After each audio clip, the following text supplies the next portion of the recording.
अस्सलाम वालेकुम नाजरीन, प्रोग्राम तवाना पाकिस्तान शायगान के साथ में मैं हूं आपका होस्ट डॉक्टर आमिर महमूद। नाज़रीन, आज हम जिस मौजू पर बात करने जा रहे हैं वो जल्द की एक ऐसी बीमारी है जिससे हर साल करोड़ों अफराद मुतासर होते हैं। बुनियादी तौर पर यह एक मुतअद्दी या इन्फेक्शस बीमारी है और इसमें जिस्म में इतनी शदीद ख़ारिश होती है कि बसा औक़ात मरीज़ के लिए रात को सोना मुश्किल हो जाता है और ख़ारिश करने की वजह से जिस्म के ऊपर रैशेस पड़ जाते हैं और वहाँ से खून का अखराज भी शुरू हो जाता है। इस बीमारी को हम स्केबीज़ कहते हैं और ये एक मुतअद्दी ख़ारिश, आप इसको सादा अल्फाज में समझ सकते हैं। और इसके ऊपर अवेयरनेस देने के लिए बहुत इस बात की ज़रूरत है कि आजकल के मौसम में ख़ास तौर पर कि जब ह्यूमिडिटी और रतूबत बहुत ज़्यादा है, नमी बहुत ज़्यादा है, तो इसके ऊपर डिस्कशन की जाए। और आज हमने स्टूडियो में दावत दी है रावलपिंडी के नामवर डर्माटोलॉजिस्ट हैं डॉक्टर तमीज़ुद्दीन साहब, साबिक सरबराह शोबा अमराज़ जिल्द, Benazir Bhutto hospital. Welcome to the show sir. सबसे पहले तो सर, जिस तरह मैंने प्रोग्राम के इब्तदाई में बताया कि स्केबीज़ एक मुतअद्दी बीमारी है, तो सर थोड़ा सा एलेबरेट कर दें कि इसमें किस किस्म का जरासीम होता है और आपके पास जितने पेशेंट आते हैं उसमें काफ़ी तादाद होती है सर स्केबीज़ के पेशेंट्स की। Thank you very much doctor साहब and Shagan for calling me for this hard discussion. और ये बड़ा इंपॉर्टेंट टॉपिक है जिसमें आपको ये पता चलेगा कि स्केबीज़ है क्या है और स्केबीज़ को ट्रीट कैसे करना है और स्केबीज़ का how to manage it. Scabies जो है ना, वो एक जरासीम होता है, जैसे माइट कहते हैं, वो उसको कहते हैं सार्केप्टिस स्केबियस। ये बेसिकली ये नहीं कहेंगे कि ये लाहौर में कॉमन है या पेशावर में, ये common through out the country है। जहाँ पे कम्युनिटीज़ आएंगी, जहाँ पे ओवर क्राउडेड एरियाज़ होंगे या ओवर क्राउडिंग होगी, वहाँ पे ये स्केबीज़ आएगी सारी सर। तो ये सर खटमल टाइप कोई चीज़ होती है, ये जैसे माइट कहते हैं ना इसको, जैसे जरासीम ही होता है, खटमल टाइप माइट कहते हैं। लेकिन और आम आँख से सर दिखाई देता है ये आम नहीं, जैसे एक आप इसमें आगे जाके जो आपको आएगा ना, जैसे आपको ये नज़र आएगा। लेकिन ये जो बच्चे जिनके बहुत ज़्यादा ख़ारिश होती है ना, उसके फिंगर वेब से वो आपके साइड से बाद में आएंगी ना, वहाँ पे उसको ऐसे करेगा ना तो उसको नज़र तो नहीं आएगा, लेकिन आपको खुर्च के निकालेंगे तो उसमें एक चलता हुआ नज़र आ जाएगा सारा। बहुत छोटा होता है, बहुत छोटा। लेकिन ये जो ना स्केबीज़, ये बेसिकली वो तो आगे जब मेरा डिस्कशन में आप आ जाएंगे, लेकिन इसमें मैं आपको पहले बात बताऊंगा। लेकिन ये इसमें अगला नेक्स्ट जो क्वेश्चन है आपका सर, नेक्स्ट तो हमारा फिर ये बन रहा है कि ये मतलब फैलता किस तरह है, जिससे मैंने जिक्र किया जैसे इसका एज ग्रुप है। जी सर। जैसे आप एज ग्रुप में इसमें सारे एज ग्रुप है, मतलब इसमें छोटा बच्चा भी इन्वॉल्व हो जाता है, बड़ा यंग बच्चा भी हो सकता है, बड़ा भी हो सकता है, फीमेल भी है, ओल्ड एज भी है। बस बच्चा जो है ना, ये देखेंगे बच्चा क्यों इन्वॉल्व होगा। बच्चा ख़ारिश को लेगा अपनी माँ से। जी, इसी तरह ही है सर। बड़े जो इकट्ठे बच्चे हैं वो एक दूसरे के साथ सोने से लेंगे। एक जैसे आता है सर्दी में आते हैं, कुछ कम्युनिटीज़ ऐसी होती हैं जहाँ पे एक ही लिहाफ में ब्लैंकेट्स में 2-2 4-4 बच्चे सो रहे होते हैं और वहाँ से दे विल गेट इट।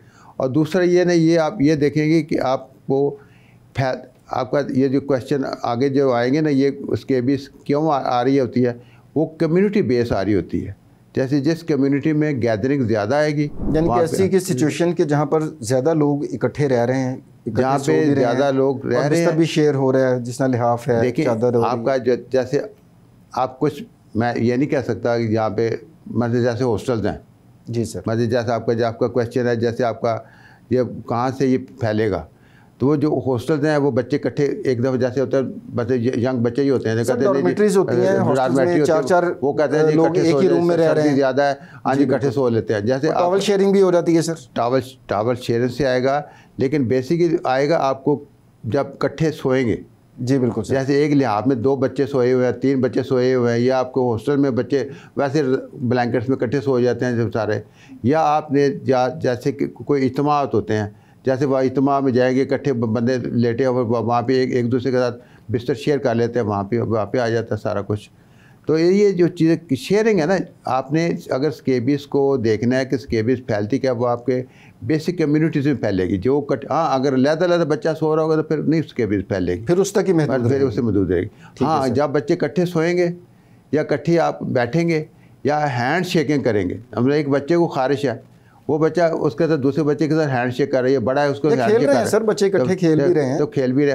तो उसमें बेसिकली आपने ये देखना है, जैसे बड़ा बंदा है, बड़े बंदे को अगर आपके हाथ पे ख़ारिश लगी हुई है तो दूसरे से हैंड शेक कर रहा है, तो अगर आपने हैंड शेक, मकसद ये नहीं कि आप एक यकदम मतलब आपने हैंड से जैसे आप कहते हैं 1-2 मिनट ऐसे पकड़ के रखते हैं हाथ को, तो खारिश लग जाएगी आपको sir, you will get it from that. इसी वजह से सर ये मुतअद्दी बीमारी, ये मुतअद्दी बीमारी है, ये basically this is very contagious. मतलब ये वो बीमारी है जो जान छोड़ती नहीं है। मतलब इसमें कम्युनिटीज़ को जब तक अवेयरनेस नहीं आएगी ये खारिश आपकी जान नहीं छोड़ेगी। इसलिए लोग पेशेंट जो है ना वो दवाई करते नहीं जी मैंने ये दवाई लोशन लगा ली है, क्रीमें लगा ली, फ़ायदा नहीं हो रहा। फ़ायदा तो उस वक्त ही होगा ना जब आपने कम्युनिटी बेस को आपने बेसिक ट्रीटमेंट करनी है सारी।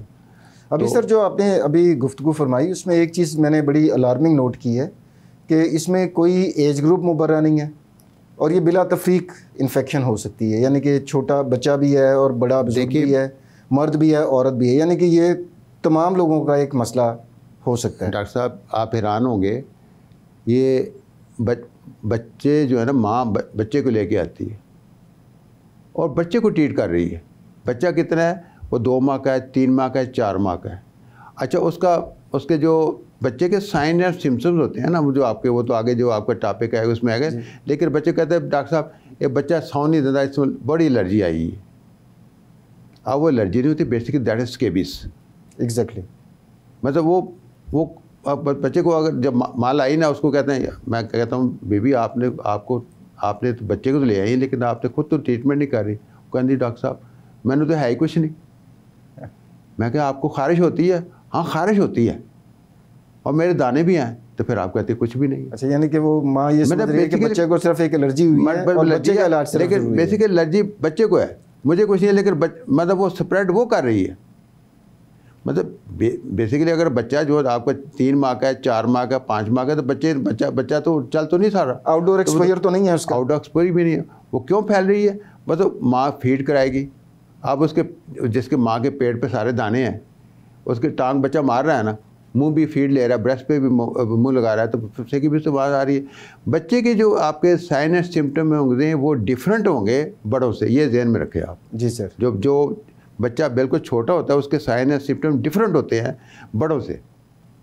वो क्या होता है वो आप आगे जाके आप। जी बिल्कुल सर, हम उस तरफ आ रहे हैं कि सर अब हम इसको डिफ्रेंशिएट करना शुरू करते हैं कि एक बच्चा आपके पास आया है और एक माँ आई है।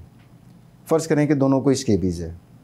बच्चे में सर ख़ास तौर पे क्या क्या अलामात होंगी, सिम्टम्स क्या होंगे और माँ के अंदर क्या होंगे? माँ जो बच्चे को लाएगी ना वो कहेगी उसका फर्स्ट कर डॉक्टर साहब ये रात को सौ नहीं देता, सारी रात तंग ही रोता, बेचैन है और बेचैन है। वो बेसिकली ना आप वो बच्चे को लाएगी ना वो कहेगी डॉक्टर साहब ये इसके जो ना बड़ी एलर्जी आई हुई है, बड़ी एलर्जी, उसके पाम्स एंड सोल्स पे दाने होंगे, पाम्स एंड सोल्स। जिस बच्चे के पाम्स एंड सोल्स पे दाने होंगे ना तो समझो वो स्केबीज है, ये ध्यान में रखें। यानी कि हथेली और तलवे सबसे पहले देखने होते हैं। वो देखें हथेलियों पे पाम्स में वो कहते हैं डॉक्टर साहब इन्फेक्शन की दवाई है, ये मैं एंटीबायोटिक दे ही जा रहा हूँ, कोई आराम ही नहीं आ रहा। अच्छा, खुद भी दे देते हैं सर एंटीबायोटिक लोग? वो लोग देते रहते हैं, लोग तो चीज़ है कि एंटीबायोटिक जो कि सिर्फ एक डॉक्टर को देनी चाहिए, वो जाते हैं। लोगों के ट्रेंड आप डॉक्टर साहब आप इमेजिन नहीं करते, लोगों का ट्रेंड चेंज हो गए। लोग फार्मेसी में जाते हैं, कहते हैं मेरे बच्चे को खारिश है जी, दवाई दो थोड़ी जी। दवाई कौन सी होती है? वो कहते हैं जो शरबत ले जाओ, ये पिला दो, क्रीमा ला लो। क्रीमें कौन सी होती है? स्टीरॉयड दे देते हैं। अब बेसिकली तो प्रॉब्लम आ रहा था, मेल ट्रीटमेंट हो रही है, पेशेंट्स को समझ नहीं आ रही मैंने करना क्या है।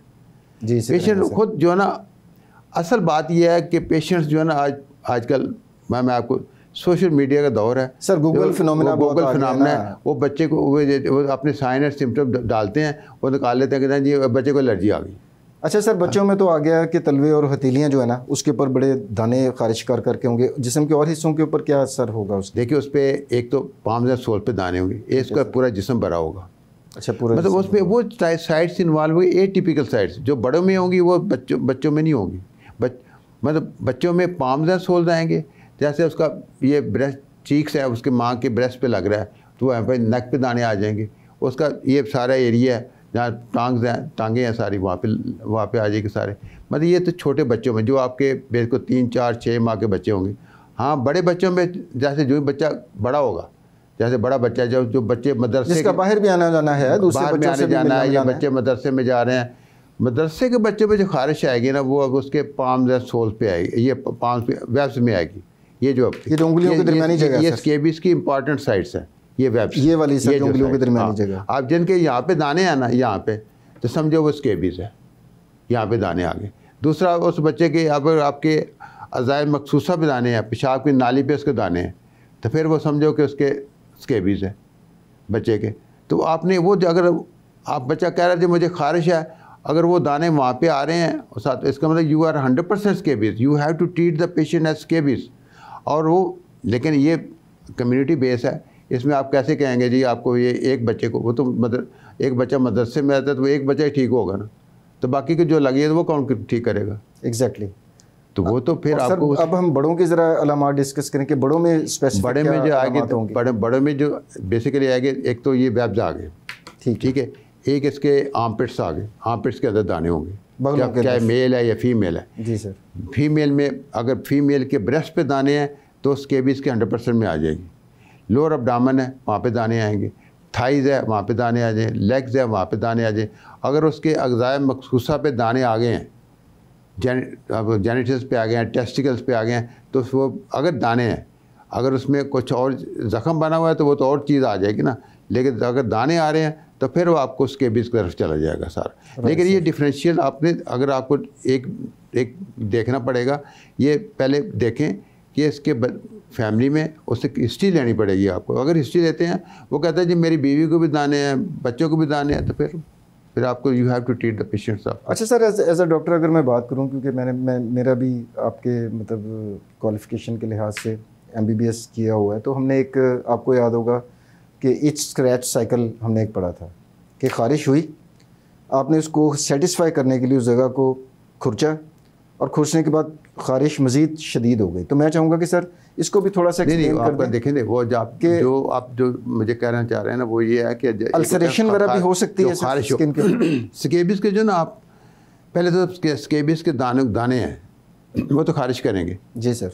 ख़ारिश तो इसकी स्केबीज़ की, अब आप साइन सिम्टम की तरफ अगर आ जाते हैं तो साइन एंड सिम्टम में आपको ये बंदा हिस्ट्री देगा, मुझे जी ख़ारिश होती है।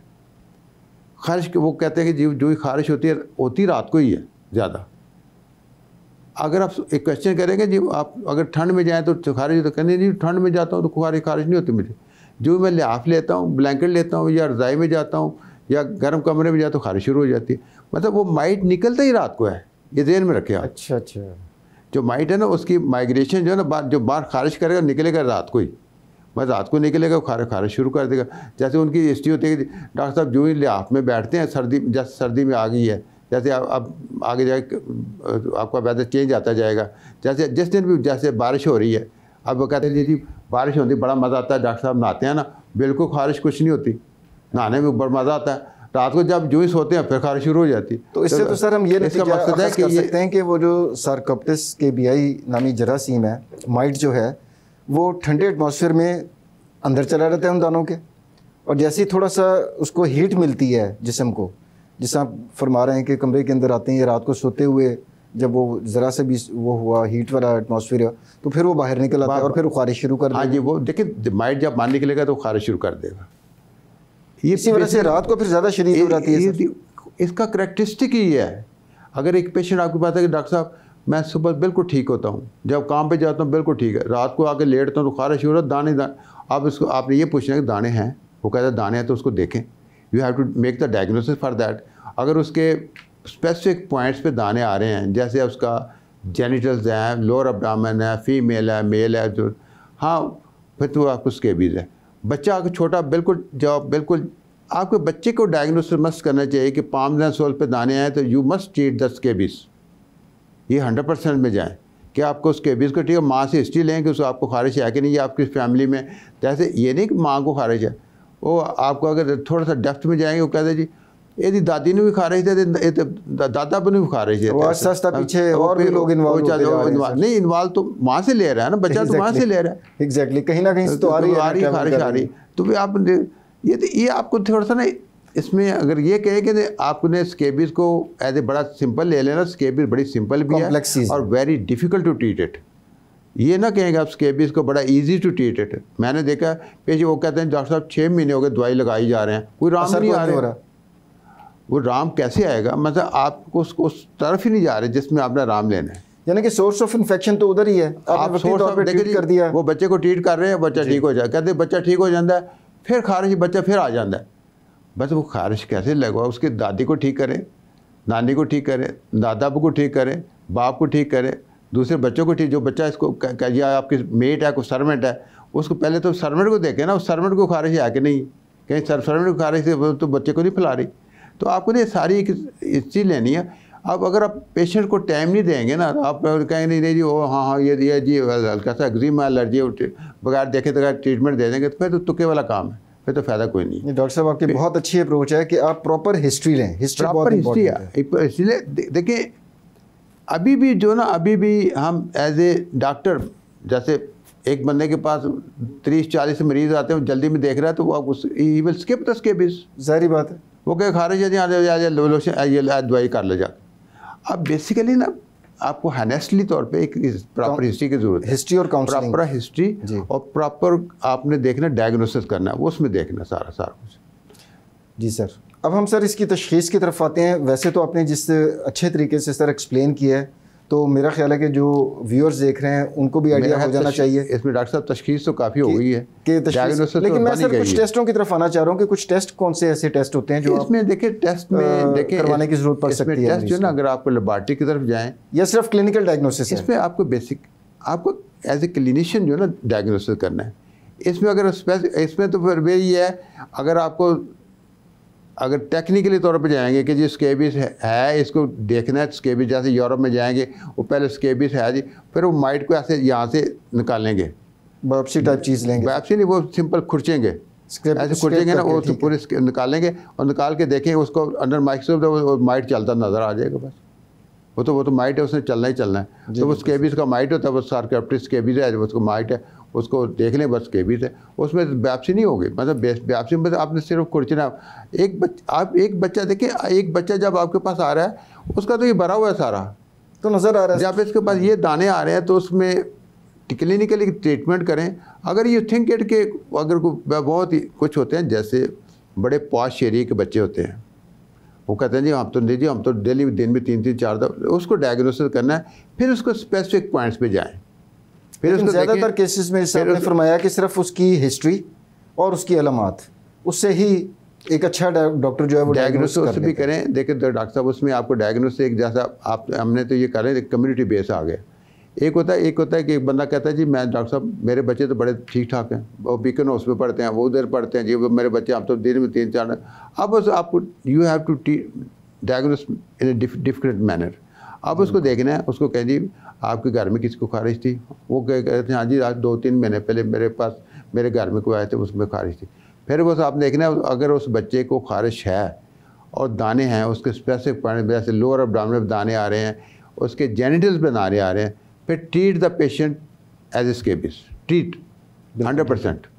फिर उसको ट्रीट करें, उसके जेनिटल पे टेस्टिकल पे दाने हैं, और इसके अगर फीमेल कहती है मुझे दाने, फिर उसके आपको कुछ पार्ट्स को देखें, या किसी अगर मेल है तो मेल को देख लें, फीमेल है तो फीमेल का उसको कहें जी किसी फीमेल को दिखा के you make the diagnosis as scabies or not. अगर आपको क्योंकि देखिए जी आजकल अलमिया ये है डॉक्टर साहब, पेशेंट मानता नहीं है, पेशेंट मानता नहीं कि मेरे घर में खारिश लगने वाली है। असल में ये डॉक्टर को देखना पड़ेगा कि आपने how to examine it and how to manage it. मतलब पेशेंट तो मानेंगे ही नहीं, डिनाइल मोड में पेशेंट तो डिनाइल, या पेशेंट का डिनाइल इतना कि जैसे मेरे पास पेशेंट्स आती हैं या आता है कोई बंदा, एक फ़ीमेल आती है और मेरे पास आती है कि मुझे डॉक्टर साहब खारिश है, मैं कहता हूँ स्केबिस, और कहते डॉक्टर साहब स्केबिस कहाँ से आ गई, मैं तो बड़ी 10 दिन में 10 बार आती है। लेकिन from where she will contract it, उसमें कम्युनिटी है। कम्युनिटी ये है कि वो अगर वो गई हैं किसी पार्लर में जाके किसी का हाथ लगाया तो वहाँ से आ जाते हैं, ये होता है सर जी। नाज़रीन, स्केबिस के ऊपर डॉक्टर तमीज़ुद्दीन के साथ बड़ी दिलचस्प गुफ्तगू जारी है। यहाँ वक्त हुआ है छोटे से वक्फे का। Let's take a short break.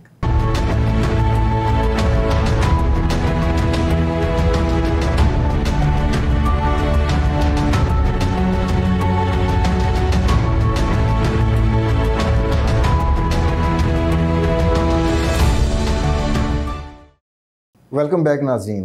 हमारा मौजू है स्केबीज़, जो कि एक मुतद्दी जल्दी बीमारी है, और हमारे मेहमान हैं डॉक्टर तमीज़ुद्दीन। वक्फे से पहले नाज़रीन बड़ी तफसील से डॉक्टर साहब ने अलामात के बारे में बताया, बच्चों में किस तरह की अलामात होंगी, बड़ों में किस तरह की होंगी, फैलने के असबाब पे भी हमने गुफ्तगू की। अब हम डॉक्टर साहब से पूछते हैं कि डॉक्टर साहब, एक पेशेंट डायग्नोज हो गया हुआ है आपके पास, तो अब मैनेजमेंट प्लान क्या होता है? मैनेजमेंट प्लान इसलिए टर्म मैं यूज़ कर रहा हूँ कि ये कोई इस तरह की बीमारी नहीं है कि जिसमें मरीज़ को सिर्फ खाने वाली गोली या कोई इंजेक्शन लगाकर इसका ट्रीटमेंट हो जाए। आप एक्सपर्ट हैं, मुझसे बेहतर जानते हैं कि इसमें काफ़ी ब्रॉड स्पेक्ट्रम के ऊपर इसको मैनेज करने की ज़रूरत होती है। Over to you sir. Thank you doctor साहब। ये सबसे पहले नाज़रीन को ये पता होना चाहिए कि इस पेशेंट्स को जब स्केबीज़ होगी उसको ट्रीट कैसे करना है, how to treat it and when to treat it and कैसे ट्रीट करेंगे। मतलब पहली बात तो ये, अगर पेशेंट आपको डायग्नोस हो गया कि इस बच्चे को खारिश है या बड़े बंदे को खारिश है, तो फिर तो ये है कि समझें कि आपको एक तो उसमें कोशिश करें कि बच्चा इकट्ठे ना बैठे ना सोए। मतलब एक वजह से बच्चे इकट्ठे ना सोएं, फिर आप मतलब एक बच्चे को अलहदा कर दें, या कम्युनिटी में अगर आपको जैसे हॉस्टल्स हैं वो फिर बच्चे अपने अलहदा बेड पर सोएं, या एक ही बिस्तर के अंदर और एक ही ब्लैंकेट के अंदर या एक ही रज़ाई के अंदर फिर ना सोएं जी। सेकेंडली जो है ना, अगर बच्चे के माँ को खारिश है तो डेफिनेटली माँ छोटे बच्चे को अलहदा तो नहीं कर सकती जी, बिल्कुल, लेकिन वो बच्चे की माँ को खुद भी ट्रीट करना चाहिए और बच्चे को भी ट्रीट करना चाहिए। और इस देर नहीं अदर सफ़रर, जैसे मतलब इसका बेसिक रूल तो ये ट्रीट होल द फैमिली। इसमें जो किताब कहती हैं, वो बुक्स कहती हैं, वो कहती है कि treat whole the family irrespective किसी को खारिश है या नहीं, ये ट्रीट सब, ताकि जो बंदा इन्फेक्टेड हो गया वो भी ट्रीट करे अपने आप को, और जो नई इन्फेक्शन में अभी आ रहा है वो भी करे, ताकि आगे लगे ना, फैले ना। इसमें ट्रीटमेंट ऑप्शन सारी वही चीज़ें ही होती हैं जैसे लगाने वाली चीज़ें होती हैं, लेकिन आपका एक कोई लोशंस हैं, ये क्रीम्स हैं, वो भी फिर आप जो बच्चा छोटा है उसको तो क्रीम के मुताबिक यूज़ करेंगे। जैसे क्रीम्स हो गई, जैसे कोई भी परमेथ्रिन क्रीम है, जो भी क्रीम्स हैं, जो किसी कंपनी की क्रीम्स हैं वो लगाएं, लेकिन उसको लगाने का तरीका होता है। जैसे आपने रात को लगाएं, रात भर लगी रहे, और फ्रॉम नेक टू टो लगाएं, गर्दन से लेके नीचे तक सभी, चाहे लोशन भी लगेगा, ये पूरा जिस्म सर, पूरी जिस्म, ये मतलब उंगलियों के वेब, इवन देखिए जी, आप फ्रॉम नेक टू टो लगाएंगे, आपकी पूरी जगह कवर होगी। मतलब वेब से भी लगेगा, पेशाब वाली जगह पे भी लगेगा, नीचे लगेगा सारा कुछ, लेकिन वो बच्चे, छोटे बच्चे को भी लगेगा और बड़े बंदे भी ऐसे करें। बेसिक प्रिंसिपल सबके लिए एक जैसा है सर, एक जैसा ही है, लेकिन neck to toe right sir. लेकिन यह है कि कुछ बच्चे हैं, जैसे आपके बच्चे इन्फेंट्स हैं, उनमें बच्चे को जैसे माँ से खारिश लगती है, उनमें पे कुछ खारिश उनके चीक्स पे भी आ जाती है, नेक पे भी आ जाती है। कभी एक बार वो कहते हैं डॉक्टर साहब ये कानों पे भी दाने आ रहे हैं, तो इसमें थोड़ी सी एक तो ये है कि अगर तो किसी बड़े को या छोटे को अगर पीप वाले दाने हैं तो देन गिव द एंटीबायोटिक्स। आपको सिरप का मतलब है कि इन्फेक्शन भी हो गई, इन्फेक्शन को ट्रीट करना है। देखिए स्केबीज में इन्फेक्शन तो बहुत ज़्यादा है जी, बिल्कुल। इन्फेक्शन भी आपको वो ही होगी जैसे आपकी स्ट्रेप्टोकोकल इन्फेक्शन है या स्ट्रेप्टोकोकल इन्फेक्शन है। इसमें ट्रीटमेंट जो है ना, आपको उसका ये नहीं कि आपको हर किस्म का एंटीबायोटिक सूट करेगा, आपको वो एंटीबायोटिक सूट करेगा जो इस जरासीम को कवर करता है सर। जैसे आपका कोई भी देते हैं, जैसे सेफ्राडीन वगैरह या इस किस्म के, तो नाम मैं ट्रेड नाम तो नहीं लेना चाहता, बाकी जो एंटीबायोटिक काम करते हैं वो ले जी सर। लेकिन असल काम है कि बच्चा छोटा है उसको सिरप फॉर्म में दे दें, जो बड़ा बंदा है वो टैबलेट फॉर्म में ले या कैप्सूल फॉर्म में कैप्सूल, लेकिन कम से कम 5 to 7 डेज़ के लिए ट्रीटमेंट लेनी पड़ेगी एंटीबायोटिक की। फिर उसमें कुछ अगर ये हमारा ये तरीकाकार है कि जैसे हम पेशेंट्स को समझा नहीं सकते मैनेजमेंट में, इसमें यह है कि पहले पेशेंट्स को थोड़ा सा जो दाने निकले हुए उनको ठीक करें। मतलब अगर आपके सिंपल आप लोशन लगा देंगे, जो परमेथ्रिन के लोशन लगा देंगे या आपको सल्फ़र की ट्रीटमेंट कर दें या क्रोटामिटान के लगा देंगे, लेकिन बेसिक चीज़ है पहले ट्रीट करें। ट्रीट क्या है, कोई एंटीबायोटिक क्रीम से उसको ठीक करें, कुछ ऐसे सूदिंग लोशन है जैसे कैलामाइन टाइप लोशन है, क्रीम में मिक्स करके लगा लें ताकि पहले दाने ठीक हों। सिम्टोमेटिक रिलीफ, जब सिम्टोमेटिक रिलीफ मिल जाएगी फिर उसको फ्रॉम 3-4 दिन के बाद वो लोशन लगा दें या क्रीम लगा दें, जो स्केबीज़ वाली ट्रीटमेंट है, एंटी स्केबीज़ वाले लोशन हैं या क्रीम्स हैं। लेकिन उसका फिर आप तरीकाकार ये होगा कि फिर हम नेक टू टो लगाएं, जैसे आपका प्रेस्क्रिप्शन पे लिखा होता है, जैसे आपने ये सारे, लेकिन असल काम वही दोबारा मैं रिपीट कर रहा हूँ कि ट्रीट होल द फैमिली। सारे बच्चे लगाएंगे।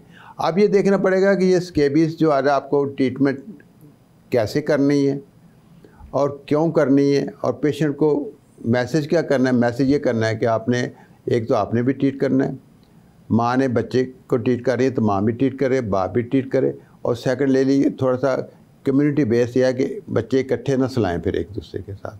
दूसरा अगर पूरी गैदरिंग जैसे कोई मदरसे के बच्चे हैं उनको भी अलग-अलग कोशिश करेंगे, हॉस्टल है वो भी अलग-अलग, लेकिन इसमें तो आपको जो उनके मालकान हैं या जो उनके मदरसे के वो बना उनको फिर थोड़ा सा काउंसलिंग करने की ज़रूरत है। मतलब जैसे अगर स्केबीज़ को कहेंगे ना कि स्केबीज़ बड़ी इजी टू ट्रीट है, वो इतनी इजी टू ट्रीट नहीं है। आप देखेंगे आजकल लोग कहते हैं जी मैंने इतनी दवाई कर रहे हैं ठीक नहीं हो रहा, सिंपल लोशन लगाने से ठीक नहीं हो। जब तक आप स्केबीज़ को समझेंगे नहीं उसका ठीक नहीं होंगे। स्केबीज़ को समझने के लिए डॉक्टर को समझाने की ज़रूरत है। बिल्कुल। अब डॉक्टर नहीं समझाएगा तो कौन समझाएगा। अच्छा, एक बात तो सर ये हो गई कि फैमिली में फॉर एग्जांपल 6 मेंबर्स हैं, 6 में से 2-3 में स्केबीज़ फुल ब्लोन है, अलामात नज़र आ रही हैं, ख़ारिश हो रही है, उनको भी ट्रीट करना है, और जिनको कोई अलामात नहीं है उनको भी ट्रीट करना है। पहला पॉइंट तो ये हो आप इन्फेक्शन तो आ गए, वो उससे इनक्यूबेशन पीरियड में आ गए हैं जी, मतलब उनको खारिश लग चुकी है। अब एक इनक्यूबेशन पीरियड, एक बंदा कहता है जी मुझे खारिश, जैसे आपका फॉर एग्जांपल आप चिकन पॉक्स है, वो अगर आपको लगता है तो अगर आप दूसरे बच्चों को थोड़ा सा नहीं बचाएंगे तो उनको भी लग जाएगा। वो एक लगेगा 2 हफ्ते के बाद लग जाएगा। जैसे स्केबीज़ का वैसे इंक्यूबेशन पीरियड होता है, कुछ दिनों के बाद लग जाएगी स्केबीज़, उसको भी करना है। ट्रीट होल द फैमिली है, होल फैमिली हो गया सर। अच्छा, लोशन का जो आपने फरमाया सर कि हमने गर्दन से लेके पाँव तक एक एक जिस्म के हिस्से के ऊपर उसको लगाना है। देखे जी, और कितने दिन तक लगाना है? जैसे आप एक देसी काम समझे ना, जैसे पेंट नहीं करते हैं जी जी, मतलब आप लोशन को डालें, कोई कपड़ा लें, उसके जैसे पेंट करते हैं, पेंट करें सारा, कोई हिस्सा खाली ना रह जाए, और वेब्स में करें, जो वेब्स हैं पेशाब जगह पर करें, सब जगह पे करें, लेकिन इन जगहों को पहले एंटीबायोटिक क्रीमें या लोशन लगा के पहले ठीक करेंगे, फिर करेंगे। अगर ऐसा करें एक किताबी नुस्खा यूज़ कर लेंगे जी, हाँ जी पूरा लोशन लगा दें, फिर कोई स्केबीज़ कोई आराम नहीं आएगा।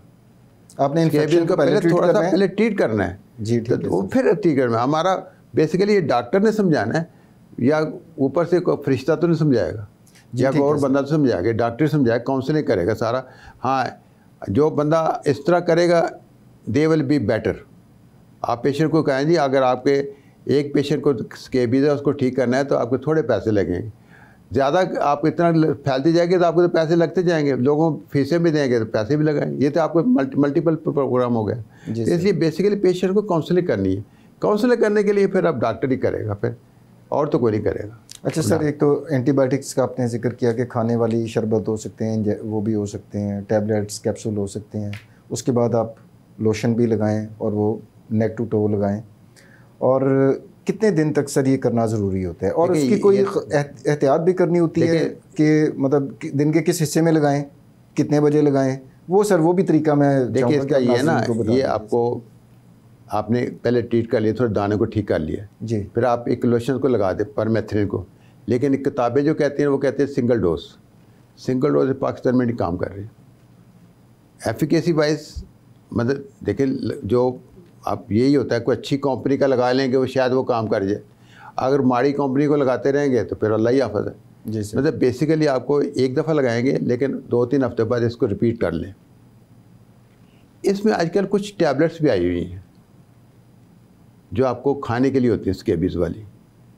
स्केबीज़ की जैसे वो सिंगल डोज है, जैसे एवरमाइट की टैबलेट्स हैं, एवरमेक्टिन वाली, एवरमेक्टिन टैबलेट्स वो आपको सिंगल डोज है, 3 गोलियां इकट्ठी खा लें, लेकिन सिंगल डोज है। और लेकिन वो 6 साल आपका ये है ना, ये अब 6 साल से ऊपर वाला बच्चा जो है ना वो खाएगा, जो बच्चा बिल्कुल वो उसको नहीं देंगे, और उसको फिर जो 6 साल से ऊपर है उसमें आपको दे देंगे, लेकिन बड़े ले लेंगे, छोटा बच्चा जो इन्फेंट्स हैं वो उनको नहीं देंगे आप सारा। लेकिन ये कुछ इसकी कंट्राइंडिकेशन है, जैसे प्रेग्नेंट वोमेन है, लैक्टेटिंग वोमेन है, वो नहीं लेगी। बस उसकी कंट्राइंडिकेशन आपको पेशेंट से यही पूछना है ना, आपको बेसिकली पेशेंट आप स्केबीज़ को ट्रीट कर रहे हैं तो स्केबीज़ अगर प्रेग्नेंट वोमेन है तो उसको तो लगाने वाली एप्लीकेशन है। कभी कभार कुछ आपको लगाने वाले की एप्लीकेशन आपको जाएंगे तो गैनी वाले कहेंगे जी नहीं जी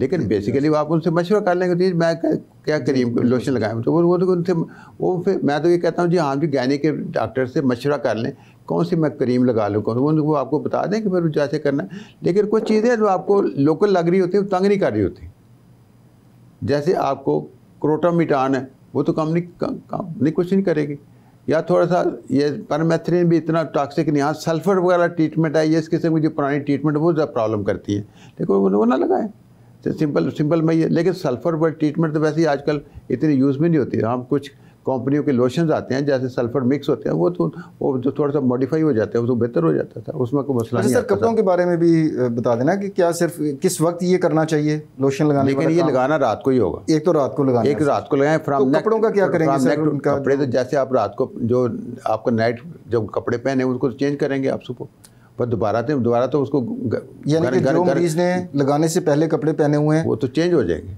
उनको फिर धुलवाना पड़ेगा। वो तो गर्म पानी में धोएं, गर्म पानी में, ये इंपॉर्टेंट पॉइंट है गर्म पानी में धोएं ताकि अच्छी तरह करके। लेकिन बेसिक ये होता है कि जैसे आपने कपड़े गर्म पानी धो के फिर उसको थोड़ा सा प्रेस करके पहने, कोई चीज़ रह भी जाइए तो आप प्रेस करने से ना वो आपका ख़त्म हो जाएगी। जैसे इस पंजाबी में कहते हैं इस्त्री कर लें जी, तो इस्त्री कर ले उल्टा, और कपड़े का जो ना आपका फ्रंट वाला तो काम ही नहीं कर रहा होता, आप तो नीचे वाला जो आपको उल्टा कपड़ा करके इस्त्री करनी पड़ेगी ना, उल्टा जब इस तरह करके उसमें जिस्म के साथ तो वही टच तो वही कर रहा है आपका सारा।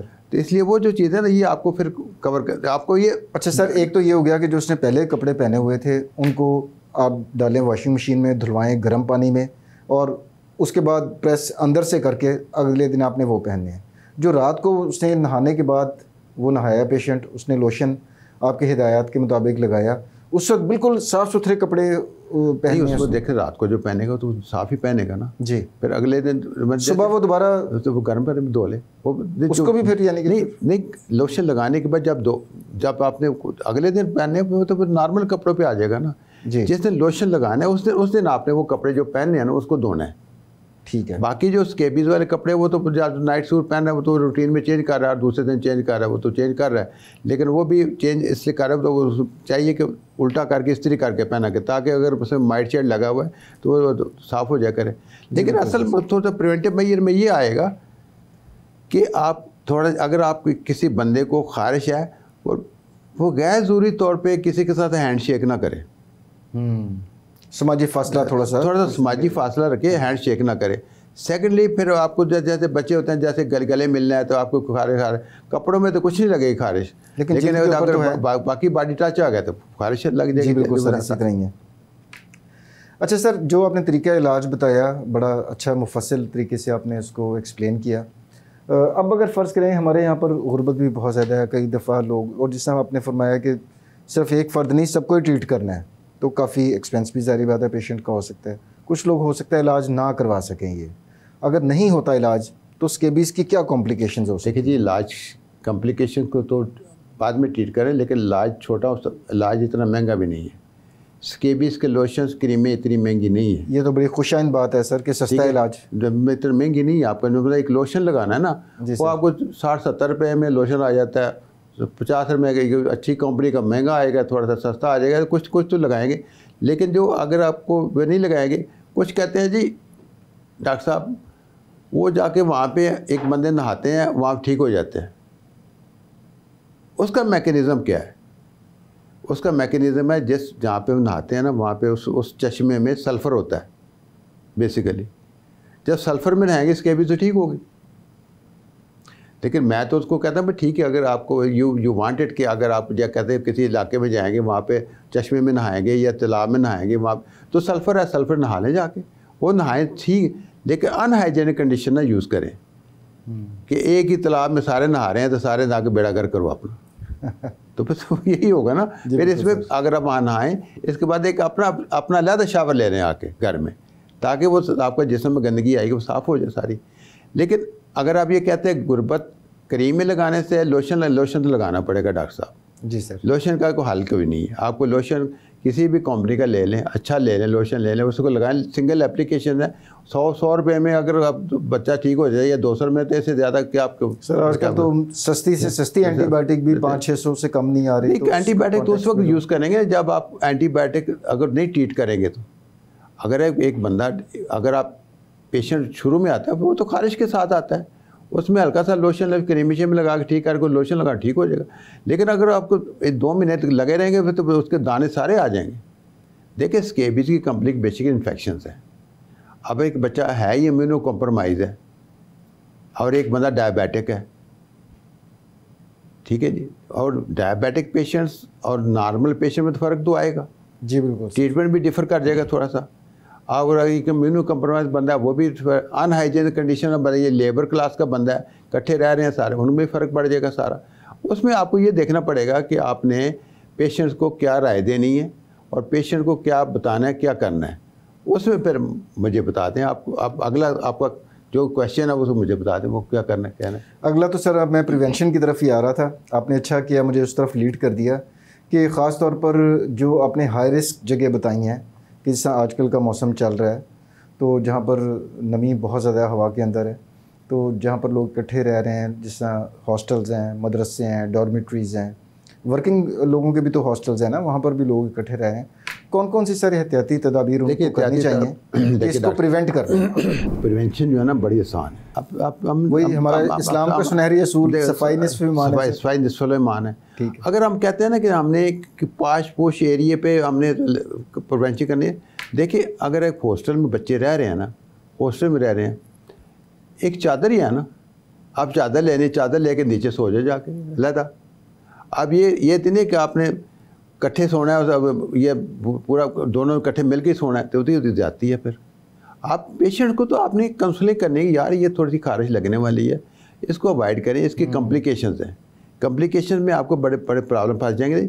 इसकी जो कॉम्प्लिकेशन इतनी आसान नहीं है। फिर कॉम्प्लिकेशन में इसमें आपको जो स्केबीज की कॉम्प्लिकेशन, इसमें परसिस्टेंट किस्म में नाड्यूल आ जाते हैं, उसको जो स्केबेटिक नाड्यूल्स कहते हैं, वो आपके अगर जेनिटल्स पे आ जाते हैं, पेशाब की जगह पे आ जाते हैं या टेस्टिकल पे आते हैं, वो तो खारिज कर करके बंदा मत मारी जाती है, सारा दिन खारिज करता रहता है, फिर सारा बैठेगा खारिज लगा रहेगा, खारिज स्किन मोटी हो जाएगी, स्किन मोटी हो जाएगी, फिर आपको उसमें स्केबीज के बाद जो इन्फेक्शन वाले बंदे होते हैं उनको जो बंदे बेसिकली प्रोन टू एक्जिमा होते हैं उनमें स्केबीज बहुत बुरी हो जाती है, उनमें एक्जिमा में इन्फेक्शन शुरू हो जाती है फिर सारी।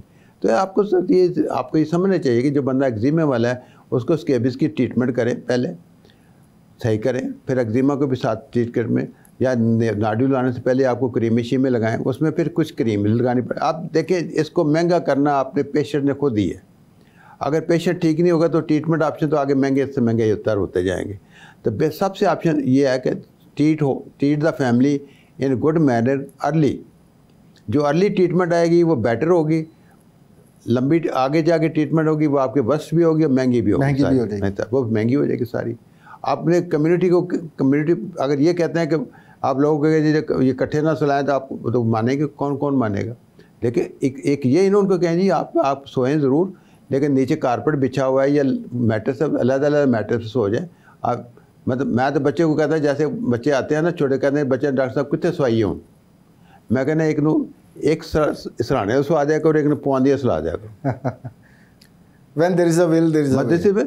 मतलब आपको सलाने का तरीका मतलब बता, एक उधर जब सला दे उधर से बच्चा तो सेपरेट हो जाएगा। आप इकट्ठे सलाएंगे तो वो बच्चा को मिलते रहेंगे तो फिर ऐसे इकट्ठे हो जाते हैं सारे। लेकिन आप थोड़ा सा तरीका कर अपनाएं और बेसिकली कोशिश करें कि सेग्रीगेशन, मतलब लहदा बच्चे सो जाएं, चादर बिस्तरे उनको बिस्तरे दे ना दें।